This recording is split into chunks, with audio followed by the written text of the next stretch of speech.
Wolf. We are back. We're pumped. We got our second Fantasy Wolf episode in as many weeks. Joining us from the NFL Talking Heads Fantasy Football Podcast. Recently named a top 10 fantasy football podcast by Athlon Sports. I'm pretty sure we were ranked 11. We couldn't quite crack the list. I'm sure we were 11, 12 range. But anyway, congratulations on that. We are thrilled to welcome Jeff Carrier of the NFL Talking Heads. How you doing, Jeff? Great, guys. Pleasure to be on. Thanks for having us. I got to ask you one of the most important questions, of course, that anyone that sees your logo is, which is, are you one of the two silhouette profiles on the logo, or are those just generic profiles? Yeah, unfortunately, those are just two generic profiles. If we actually used our real faces, I don't think we would get any downloads. You think the download totals would go way down if we used the real profiles? Yeah. So we just got to use these mock-ups because that's going to be a lot better representation of Seth and I. All right. We hope that didn't ruin like the illusion for any of the listeners at home that were, trying to put faces with silhouettes and so on. Right. Yeah. Cool. So who are you, Jeff, and why should our listeners trust you? Let's just dive right into the interview. Good question. I don't think I've ever been asked why they should trust us. We started this fantasy football podcast probably last year, just trying to dive a little bit deeper into the industry. We started doing some more heavy involvement in terms of, national fantasy football championship tournaments and stuff like that. We started listening to other people and really came away with our own thoughts and our own takeaways in terms of, well, no, this person's wrong, but this person's like one of the biggest in the industry. So we thought, hey, maybe we have a little bit of a different approach. Maybe we should start, educating people on what our philosophies are. And in terms of trusting us, it's tough to say. We're kind of new to the industry in terms of, actually talking about it and being an expert. But the best way to trust us is just come listen to us and we'll help you win a championship. And that's the bottom line. All right. Absolutely. That's fair. Let me ask you a question. We like to throw a hypothetical out there to everybody that comes on the podcast. You got a least favorite football team, or even better than that, do you have a least favorite player? But football team I'll settle for. Okay. I don't know if I necessarily have a least favorite player. And I do hate a lot of teams, and that's what you get for being a Patriots fan. But I guess the top team would be the New York Jets. Okay. So for the sake of this hypothetical, option number one is you wake up tomorrow morning and you hold a minor press conference. You go on your podcast and you announce that from this day forth, you are a New York Jets fan and you are all in. You think these guys are the greatest. You love the way the team is run, ownership, general manager, coaching staff, players. You think they're the tops. You were a huge Ryan Fitzpatrick fan, everything about it, and that's you for the rest of your life. This is not like something you're doing for a day. That's you for the rest of your life. That's option number one. Option number two is you have to catch a lazy pass across the middle wearing nothing but an old-timey leather football helmet like from the 30s with no face mask.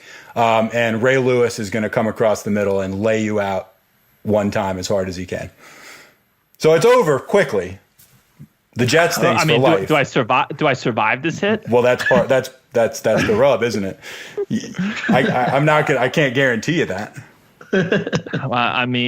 As any mostly New England fans, and I know I'll probably have a friend listening to this episode, and he refuses to even draft the New York Jets. There's no way in my right mind, knowing that the New York Jets have less championship appearances AFC-wise in their entire existence than New England does in like the last decade, I'm going to have to get hit by Ray Lewis. Yeah, I want to be clear. This is prime Ray Lewis. This isn't Ray Lewis in the booth now. This is like year 2001 Ray Lewis. I got you. But there's a lot at stake here. I have to become a New York Jet fan.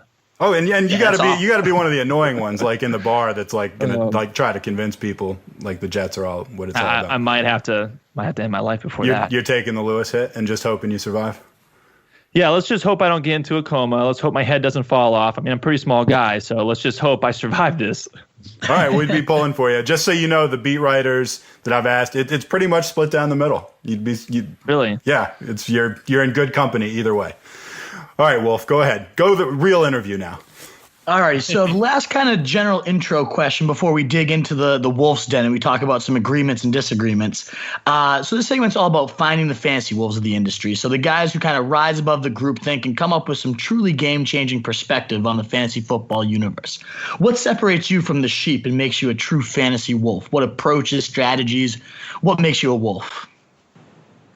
Well, first I'd like to say I love this whole wolf thing you guys have got going on. I love the idea of it, the branding, everything about it. I can totally get behind it. So thank you. I'm a wolf, and I think one of the things that one of the philosophies that kind of Seth and I both have is definitely sticking to best player available. I know one of the things that you did before I came on the show was ask for our rankings, and we do have them, and we do work with the expert platform on Fantasy Pros, but we try not to really focus on that, and we'll have like maybe one episode this upcoming month talking about our rankings, and then after that we want to focus on value, strategy, and so on and so forth. So how like if you're in a poker game and you're not getting good hands, and one of the hardest thing to do is just keep throwing, keep folding. You have to be patient and let other people make mistakes. Well, that's part of what we do in a draft. We say, okay, give me this guy who's already proven it himself, like some of the players we're going to get to, in a few minutes.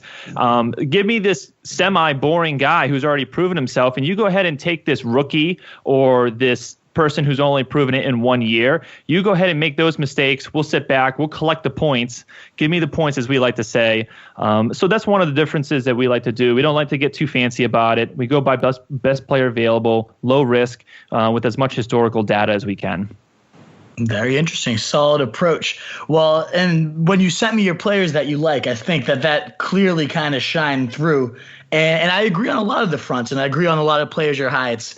I actually use this thing called the fantasy stock formula to grade people. And what was interesting is those boring players, the Michael Crabtrees, the Larry Fitzgeralds. When I rank just off my gut before I grade everybody, they're always lower. But then when I finally map out the 5 categories and grade them and all that stuff, they always end up 5-10 spots higher than I had them. So it's very crucial to kind of try to remove that sexy appeal, the unknown and whatnot. I totally see where you're coming from there. Why don't we start with Crabtree? He's a guy we're both high on. Why are you so high on him? I mean, he outscored Amari Cooper the last 2 years alone. I mean, that's a good start. He's going in potentially the 4th round or sometimes a little bit later, depending on what size league you have. We primarily talk in only PPR. So any kind of person I mention is going to have a PPR reference. Mm-hmm. But again, Michael Crabtree outscored Amari Cooper the last 2 years. He's going in the 4th round. He had over 200 points as a wide receiver. I don't know what there is not to like about receiving points, but somehow there's still other players like an Alshon Jeffrey or these other running backs, plenty of running backs going ahead of him. You could argue that Michael Crabtree is an easy 3rd rounder, but easily going at least 1 round too late in terms of what his production has proven the last 2 years. And he's in a good offense on top of it. He's got Derek Carr throwing him the ball. Yep. Absolutely. The only thing I heard, we interviewed a beat writer from Oakland, and the only thing, and I'm still high on Crabtree, but he did caution they might limit his reps just a little bit because they thought he faded down the stretch and in the playoffs. So that's just one thing to keep on the radar. But I am absolutely with you. I love Crabtree, just proven. Derek Carr's such a cerebral quarterback. He loves playing the matchups, and so often it's Michael Crabtree that's getting the number 2 coverage and feasting on it. So I'm with you there. And I was just going to point out, too, in terms of Michael Crabtree versus Amari Cooper, we always do this thing, Seth and I, same player, different round. And this is one of the combos that we hit on last year. Why get Amari Cooper when you can get the same player in Michael Crabtree like 3, 4, 5 rounds later? And Michael Crabtree last year had more points per snap and route than Amari Cooper did last year. And he also had more targets per snap and route than Amari Cooper. So Derek Carr says the dog's coming out, though. Derek Carr says the dog's coming out. I heard him say it. That's good enough. I think both of them can have a good year, but that doesn't mean that Michael Crabtree's not still undervalued. I love that. For whatever concept. It's worth, Same I agree with you. I'm a big fan of Cooper. I made the moronic mistake of betting the Wolf at some point last year that he was going to have a better end of the year than Mike Evans. I was, I think, drunk or something when I made the bet. But anyway, that didn't work out too well. So I'm kind of like I'm doubling down repeatedly. Probably, I'm kind of on tilt with Cooper, I guess you could say. Oh, geez, a lot of people are. Yeah, sure. But the dog's coming out. The dog's coming out. All right, Jeff, another guy, and this is kind of the scratch each other's backs portion of the Wolf Showdown. Another guy you guys are both high on is Willie Snead. Why? Well, I think there's a lot of reason that we're high on Willie Snead. First, starting off though, you have to like the offense, right? Out in New Orleans, they passed the ball the most in 2016, most passing attempts. Drew Brees extremely efficient in getting his receivers the ball. And last year, in order to finish as a wide receiver 1 or 2 or whatever the case might be, you need team target share percentage. You need opportunities. So that might make obviously a lot of sense. And last year, only 3 players with under 20% team target share percentage finished as a wide receiver 1. And 2 of those 3 actually came from New Orleans, Brandon Cooks and Michael Thomas. So you have Willie Snead coming in, projected as a number 2 receiver. He also graded out as a number 2 wide receiver in terms of run blocking, right behind Larry Fitzgerald. And you would have to assume that he's going to get a big increase in terms of targets, and which would lead to production. Absolutely, yeah. And even building on that, the historic success here in New Orleans is just as baffling. I found a stat this year that over the last decade, so 10 years, that New Orleans has been number 1 passing offense 5 of those 10 times. So 50% of the last decade, New Orleans has been the number 1 passing yardage offense, and they've never been below 4th. So I'm 100% with you. The offense is insane, and clearly the number 2 target there is always going to produce some points. There's always going to be yards up for grabs.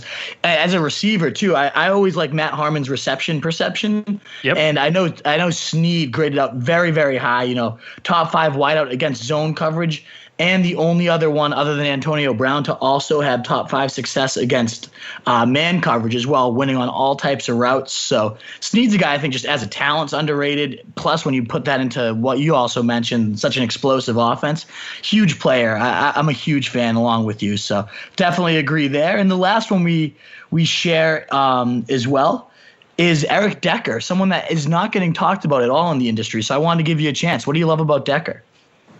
Yeah, Decker is one of those kind of sneaky, a little bit underneath the radar type of players. He's coming off of the injury, but before that, he played 15 or 16 games for the last 5 years in a row, I believe. He's always been kind of that person that can also be a big body on the outside, but you can also move him in the inside and get all those touchdowns. He had 3 out of the last 4 years prior before his injured year last year.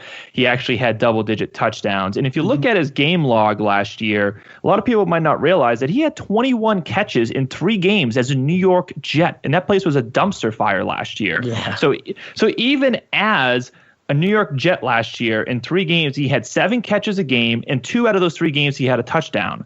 So he's going to go to a team with a better offense, albeit they do like to run and ground and pound.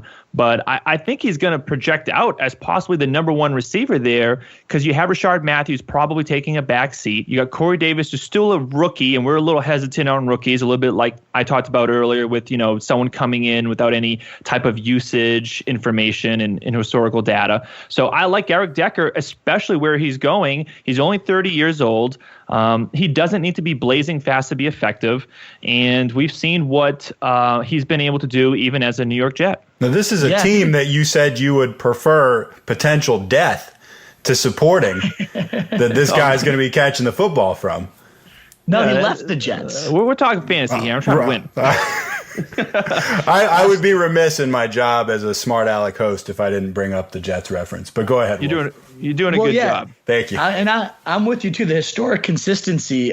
He's averaged 1,085 yards and 81 catches over his last 4 healthy seasons, and since 2012, only trails Dez, Brandon Marshall, Antonio Brown, and Demaryius Thomas.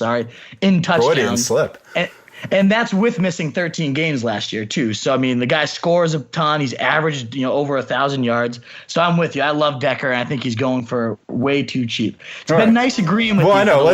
Nate, if there's any showdown music, let's cue it right now, because that concludes the agreeing session of the podcast.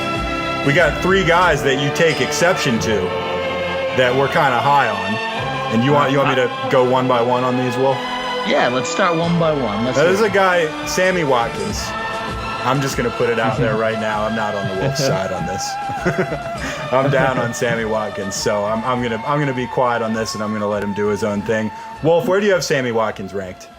So I have Watkins up at wide receiver 16, but I do want to let Jeff get the start here. Why are you not high on Sammy Watkins? I probably know what you're gonna say, but let's hear it anyways. What's your argument against Sammy? Well, first of all, he plays for Buffalo. There's nothing really exciting about Buffalo. I'd rather have the third wide receiver or the third option in Green Bay or New England than have the number one in Buffalo. That historically has played pretty well for me. He hasn't really ever proven to be that type of. He's played 16 games his first year. He's played 8 and 13 the last two. He plays inconsistent, has those big blow-up games. Buffalo was dead last or they ran the ball. They were dead last in pass attempts last year. So they're not an offense I can really get behind, and that's probably one of the leading candidates on why I don't really trust Sammy Watkins. He hasn't proven to be that number one, and he's still being drafted as if he's got that upside, and I can't trust him.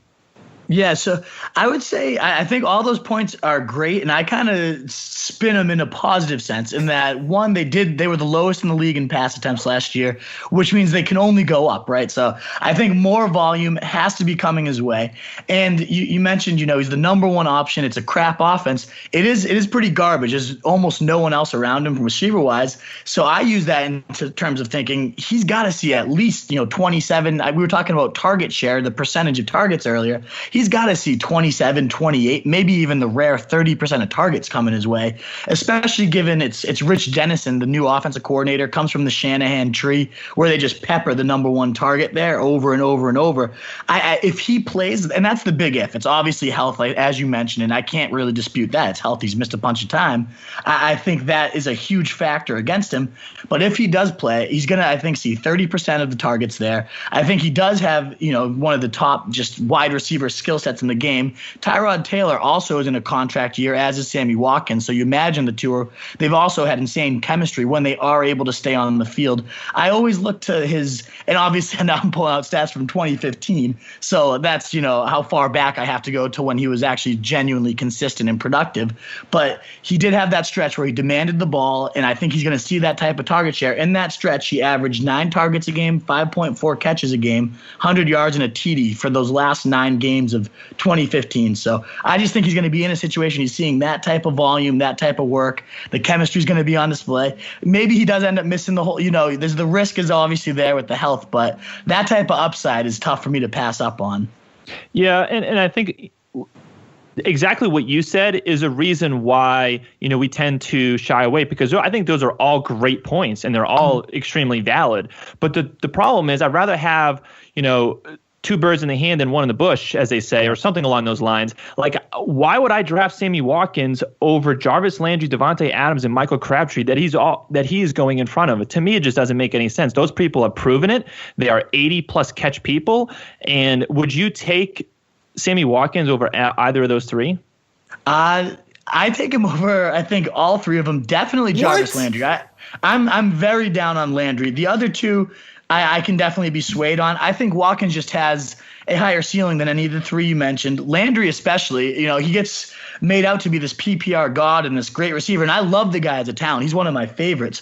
But ever since Ayaji took over there, he only had 1 game, I think, the second half of the year with over 5 catches. He just really kind of fizzled out. It became a very run-centric attack. So the other 2, I won't hate you for, even though I have Watkins above. But Landry, I am super down on. He's not a guy I would take even close to Sammy Watkins right now. Listen. See, I don't know what. Go ahead. And I don't want to go back and forth only on Sammy Watkins here because I might tear my hair out. But but Jarvis, I don't know. Sometimes when someone makes the argument of upside, and maybe you could tell me, is he going to be a 300-point upside? Because Jarvis Landry could almost be a lock for another 220 points like he had last year. And if Sammy Watkins does get 250, which maybe I can concede in you, then why do I care about those 30 points over 16 weeks when there's injury concerns, there's other concerns, when Jarvis Landry's, again, going to give me the points and just give me the 220. I'm not going to lose a league by dropping Jarvis Landry. whereas Sammy Watkins could really hurt me with an injury. Or he could end up winning it for you. Who knows? Listen, I'm taking the last word on this. And Wolf, I want to point out one piece of flawed logic that you're using, which is the whole, the Buffalo had the lowest passing offense or whatever in the league last year. They can only go up. You know where I used that logic most recently? I used that logic most recently when DeAndre Hopkins was catching passes from that carousel of garbage that was there before Brock Osweiler. And Osweiler came in and I said, he can only conceivably get better. Look who he was catching passes from. And then Brock Osweiler was like, not so much. So anyway, I would caution you to, I would beware that particular argument. Let's move on to the next player. Marshawn Beast Mode Lynch, who, as I told our last guest, I was wearing a Beast Mode shirt when I was buying beer the other day, and some guy talked a little trash to me. You hate Beast Mode. Yeah, that's probably one of our lowest people that we're on. I just don't understand the fascination of Marshawn Lynch, specifically on where he's going. Now, I'm going to talk again from a PPR standpoint. So, I mean, tell me what the difference between Marshawn Lynch is and Mike Gillislee, who's going like 4 rounds later. I love Gillislee. We love Gillislee. Right behind. We are talking a Gillislee supporting group. So, the touchdown, I think that's a great comparison. I'll let you go, but I think both are going to see similar works and explosive offenses. So I like that comparison a lot. But, yeah, keep going with Lynch. Well, I think that's just kind of one of the reasons why we don't like him a whole lot. Obviously, he didn't play last year. He didn't play because he didn't want to. I mean, I can't tell you if he's extremely has motivation and desire to be playing all week and practicing. And I don't know. That's a question mark to me. He got injured the year before that out in Seattle. Everyone wants to point, obviously, to the offensive line and Latavius Murray being an average running back. I don't know at this stage of his career, 31, he's that much significantly better than Latavius Murray. You also have 2 talented backs right behind him that are clearly going to be doing most of the pass catching. So in a PPR league, he grades out very similar to Mike Gillislee, which is around 200 carries, probably going to fall in the end zone for about 10 touchdowns, and he's not going to catch the ball a whole lot. I think that's I loved how you talked about the same player, different round. I think you're making some really good points here in that, 12 to 15 carries is probably the limit that Gillislee and Lynch are scheduled for. They're both in good offenses behind good lines. Gillislee's just coming a few rounds later. So I think that's a really good point. I am a huge Gillislee guy. I also think both of them are just in fantastic situations. You mentioned the line. The whole motivation thing, the only thing I really love about it is he's coming to Oakland, his hometown. He knows they're leaving, and maybe he's just in that mode that he just wants to send them off the right way, and that's why he came out of retirement. I do really know, I'm with you. You got to see it in camp and see that. Does he still have the explosion? Does he still look hungry? Because if he does, then 12, 15 carries only is still more than enough for Beast Mode to do some serious damage in that type of offense behind that line. But I am in the kind of wait and see train. But obviously up at RB14, towards the end of the round, 3rd round, I am a believer that he is fresh, healthy, motivated. So we'll see how that plays out. But he's definitely one of the crucial guys to monitor. And the last guy on our list, Christian McCaffrey, you're definitely down on him as well. Why is that? Yeah, and that's unfortunate because I like Christian McCaffrey. I like him as a player. I like him, like his talent. I tried to get him in our dynasty rookie draft that I'm in. I tried to move up to get him, even after finding out he went to Carolina. The main issue here, again, is when I'm playing in a redraft league, I'm looking at Christian McCaffrey, where he's going. It's mind-boggling. In the 3rd, 4th round for a team that, again, he hasn't proven any usage. We're going to all of a sudden trust Carolina to start throwing to their backs. They haven't really historically done a very good job at that. Cam Newton's not been the most efficient, passer, just over 50% pass completion last year. And people just keep forgetting that they still have this guy, Jonathan Stewart, who I don't like, but the fact is this is the NFL. They use most annoying running backs all the time. That's what they do. Right. So Jonathan Stewart is going to get 150 plus carries. Who's going to be getting the goal line carries? I don't know. Are they going to be passing to him a lot, Christian McCaffrey? I would hope so, but now I'm going to need to trust their offensive coordinator. There are too many question marks, even for someone that I really like, for me to take over someone who are going to be getting guaranteed touches and guaranteed goal line catches, or someone like DT who's guaranteed 80 and 1,000 in the 3rd round. Yeah, I think those are all great points. Mitch Renz came on last week, and he similarly is much lower on McCaffrey than we are. And I got to admit, I am starting to get swayed now. Two, experts coming in with similar type of stats. He had some very specific numbers. I don't remember. He said that Cam Newton's passing rating when throwing to the running back was like almost non-existent. I think the number he threw out there was like 12, which he was guessing on, but he said it was something like that. Yeah, they don't throw well to the running back, and they haven't even thrown, very consistently or often. So now we need to rely on them to do that. And I'm not going to just forecast what the offensive coordinator in Carolina is going to do. Again, I'm just going to take the points in the third round or early fourth. He has been slipping a little bit, McCaffrey. So even if it's a fourth round, I still rather have someone there like Crabtree. I think that's a good point. There are much surer points there. The only situation I do love potentially McCaffrey falling into is Stewart does have that extensive injury history. And if and when he goes down, I do truly think McCaffrey could be a season winner. He is, I think, just as good between the tackles as he is as a receiver. He's often underrated in that sense. The Panthers GM actually kind of praised him that way, saying he reminds him of Curtis Martin in that sense. So the way he's getting praised is kind of a 3-down horse. I know Stewart's there, but whether it's injury or just the fact that they can't keep such an electric talent off the field, I believe in the talent so much. I don't know. I don't know if I can drop him or not. We'll see. But this is two guys in a row that have come on and not been a fan of McCaffrey. So I got to start reconsidering him. I hear you. And I totally agree with in terms of his talent and everything else. But Jonathan Stewart still managed to play 13 games the last 3 years and average right around 200 carries every single one of those years. So if they work in and spell Christian McCaffrey, that also might mean more health for Jonathan Stewart. That's very true as well. All right, Jeff, let's get into the no-huddle offense to close things out. Hurry up, no huddles. Rapid fire question number 1. Who should go number 1 overall in the draft? Number 1 overall, David Johnson. All right. With you there. Give us your most undervalued QB, RB, wide receiver, and tight end. Undervalued QB, I'm going to go with Andy Dalton. Running back, I'm going to go with Gillislee. Wide receiver, I know we talked about him, but I guess Crabtree or Snead would be one. If I need to throw out another name, it would be Diggs. And then tight end, I guess I'll throw out Austin Hooper. All right, we're going to turn it around. Who's the most overvalued quarterback in the draft? Probably Cam Newton for some of the reasons we mentioned. Overvalued running back. I hate to use some of these same names, but I know that we disagreed on it. But I mean, Lynch and McCaffrey, I'm just completely staying away from. We're talking between second and fourth round players, and those are just too important for me to miss on. So Lynch and McCaffrey. All right, most overvalued wide receiver in the draft. Tyreek Hill. Most overvalued tight end in the draft. Eric Ebron.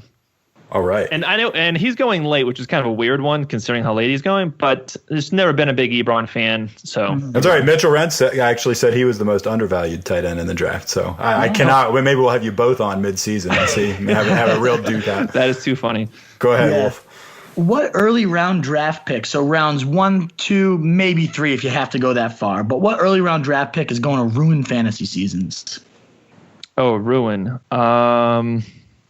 I'm scared of these running backs. I can't even, I don't know which one is going to be good or not. But someone historically is going to be bad out of this group of Melvin Gordon and maybe even Devontae Freeman, J.J., DeMarco Murray, Jordan Howard, Todd Gurley. There's and Marshawn Lynch, Fournette. There's too many of them there that I just don't have enough historical data to finish as a top running back. So I am almost I might end up with some of them just because of draft position. And if I had to select one, I'll go really high for you and say DeMarco Murray. All right. Interesting. What mid-round draft pick is going to win someone a title? We talked about a few other mid-rounders, so obviously I like them. But if I need to throw out another name that we like a lot, and that's Pierre Garçon. Interesting. So we call them penny stocks. Most call them late round lottery tickets. Give us 1 or 2 that you need to have this year. Okay, I'm going to give you one that I've been talking about since March, and now I'm too far committed. I can't. It's kind of like when you get the penny stock, it's just too cheap. Even if it goes down a little bit, you're like, I need to hold on to it. Yeah.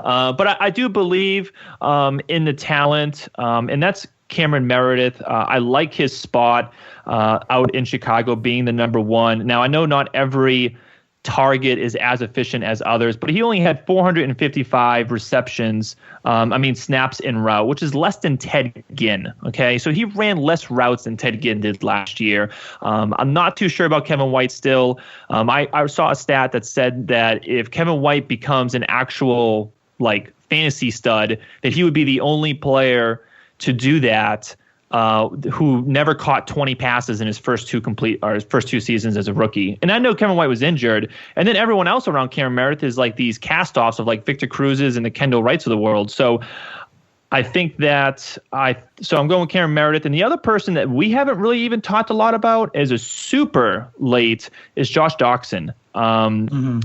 A lot is being made out of Jamison Crowder. I liked him a lot last year. I still like him. He's 5'8". I saw a stat that only one receiver, in the history of the NFL, is 5'8", who had 1,000 receiving yards. Pryor's coming to a new team. Jordan Reed was just announced that he's kind of dinged up today. He's dinged up every day.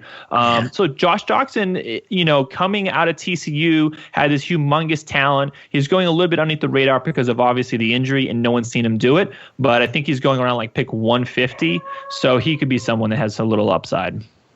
Single most important move fantasy owners can make in 2017 that will win them a title is stay away from the rookies and just take the points.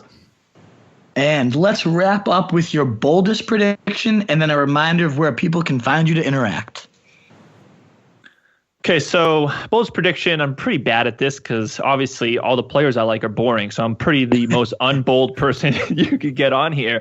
But I'm always going to have a lot of consistent points at least. But my bold prediction is that Mitchell Trubisky is going to help win people a title this year. That's bold. Wow. That's a totally bold prediction. I thought you were going to say something like Drew Brees will pass for many yards. No, it happens every year, right? These rookie quarterbacks come out or they start late. We saw with Kaepernick and Russell Wilson, how many championships they helped win that year. They were both rookies. So I think they have the shot there. Glennon probably won't be able to hold on to it. Probably going to be a losing season. Trubisky comes in. Don't know if he's good enough, but he'll be on waivers for everyone. All right. Interesting. And where can everybody find you to interact? Just a chance to just kind of pump up your socials and everything like that. Yeah, well, if you just anywhere you can find podcasts, search NFL Talking Heads. We should pop right up. You can also look us up on the web at NFLTalkingHeads.com. Got a new website coming out pretty soon. And same with Twitter, NFL Talking Heads, pretty much across the board, and we should be there. Awesome. Jeff, thanks so much for coming on the show. It was great. Thanks, guys. Appreciate it.